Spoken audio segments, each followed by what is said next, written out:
বাড়িতে হঠাৎ অতিথির আগমন, তাদের অতিথির আপ্যায়নের জন্য আমার হাতের কাছে এখন কিছুই আপাতত নেই, বাড়িতে লোকজনও নেই। এই যে আমার কাছে রয়েছে একটা ফুলকপি, ফুলকপিটা দেখে বুঝতে পারছেন যেটা ফ্রেশ নয়। ফ্রিজে ছিল একটা ফুলকপি, আর আমি মটর ডাল দিয়ে সাম্বার ডাল বানিয়েছিলাম, সেই রয়েছে মটর ডাল। এবার এই দিয়ে আমাকে অতিথি আপ্যায়ন করতে হবে, কারণ বাড়িতে এখন কোনো লোক সদস্য নেই যে অতিথি আপ্যায়নের অন্যরকম ব্যবস্থা করা যাবে। আপনারা দেখতে থাকুন যে আমি কিভাবে এই দিয়ে অতিথি আপ্যায়ন করি। আমি খুব তাড়াতাড়ি, এই একটা গ্রেটার আমার কাছে রয়েছে, আমি এই গ্রেটার দিয়ে ফুলকপিটা একদম মিহি করে গ্রেট করে নেবো। এরকম গ্রেটার না থাকলে অন্যরকম গ্রেটার, যেমন আমরা ঘষটানি বলি, এই জাতীয় জিনিসগুলো দিয়েও করা যাবে। যেরকম আছে আপনাদের হাতের কাছে আপনারা সেরকম দিয়েই এই ফুলকপিটাকে আমি গ্রেট করে নেব। আর এই মটর ডালকে আমি এই মিক্সিং জারে নিয়ে অল্প জল দিয়ে একটু ঘন ঘন থিক ব্যাটার এটা আমি বেটে নেব। জাস্ট খুব মিহি বাটবো না, অল্প একটু দানা দানা থাকলেও কোনো অসুবিধা হওয়ার কথা নয়। আমি ফুলকপিটাকে গ্রেট করে নিয়ে এসেছি, এই যে একদম মিহি গ্রেট করেছি। আর আমার যেহেতু হাতে সময় নেই, তাড়াহুড়ো, শেষের দিকের অংশগুলো একটু দানা দানা মতন বেশি রয়েছে। আপনারা যদি হাতে সময় নিয়ে করেন তাহলে এরকম মিহি গ্রেট করবেন, আর যদি শেষের দিকে এরকম দানা দানা থাকে তাহলে কোনো অসুবিধা নেই, ভালোই লাগবে।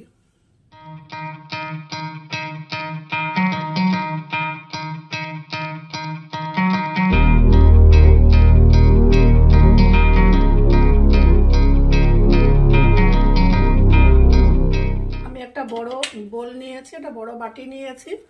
এবার আমার ওই গ্রেট করা যে ফুলকপিটা আমি নিয়ে নিচ্ছি এর মধ্যে।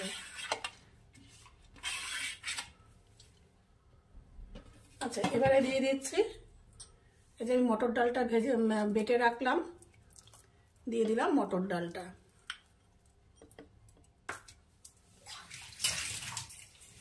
এবারে আমি দিয়ে দেবো এর মধ্যে লবণ, অল্প একটু লবণ দেবো। যদি লবণ একটু কম হয় আমি পরেও এর উপরে যখন বড়াটা ভাজা হয়ে যাবে তখন আমি লবণ দিয়ে দিতে পারবো।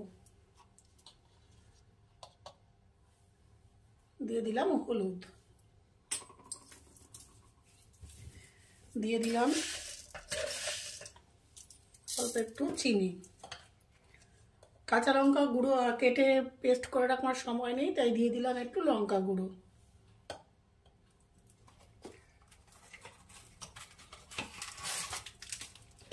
আচ্ছা, এবারে দিয়ে দেবো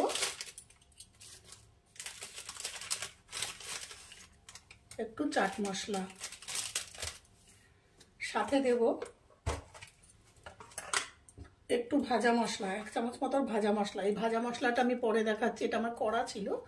আমি এই ভাজা মশলার মধ্যে কি কি ব্যবহার করছি সেটা আমি আপনাদেরকে পরে শেয়ার করছি, মানে এই ভিডিওতেই করব। এখন তো আমার একটু তাড়াহুড়ো আছে, সেই জন্য ভাজা মশলার রেসিপিটা আমি জাস্ট এই ভিডিওটার পরেই দিচ্ছি। এবারে সবকটা আমি ভালো করে এরকম করে মেখে নেব। আমি ডোটাকে ভালো করে মেখে নিয়েছি, হাতে দিয়ে দিয়েছি একটু সর্ষের তেল, দিয়ে এরকম আমি টিক্কার আকারে একটু হাতে তেল মাখিয়ে, ছোট বড়টা আপনাদের ইচ্ছার উপর নির্ভর করছে, এরকম টিক্কার আকারে সবকটা গড়ে নেব। আমি গ্যাসে একটা প্যান বসিয়েছি, দিয়ে দিচ্ছি সামান্য একটু সর্ষের তেল। আপনারা ইচ্ছা করলে এটাকে সাদা তেলও করতে পারেন। তেল গরম হয়ে গেছে, আমি গ্যাসের ফ্লেমটা কমিয়ে দিয়েছি।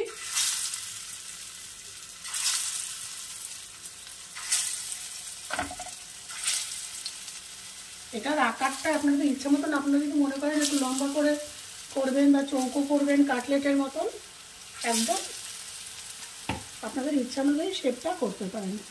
এটাকে আমি হালকা আছে 2 পিঠ ভেজে নেব। আমি হালকা আছে 2 পিঠ খুব ভালো করে কড়া করে ভেজে নিয়েছি। এবার এটাকে আমি তুলে নিচ্ছি। আর করার আগে আমি দিয়ে দিচ্ছি একটু চাট মশলা উপরে, আর সাথে দিয়ে দিলাম চা। আমি যে মশলাটা এখানে ব্যবহার করেছি, দিয়েছি লবঙ্গ, ছোটো এলাচ, ধনে, আস্ত জিরে, শুকনো লঙ্কা। এগুলোকে আমি একসাথে ড্রাই রোস্ট করে রেখে দিয়েছিলাম, সেটাই আমি ফুলকপির চপে ব্যবহার করেছি।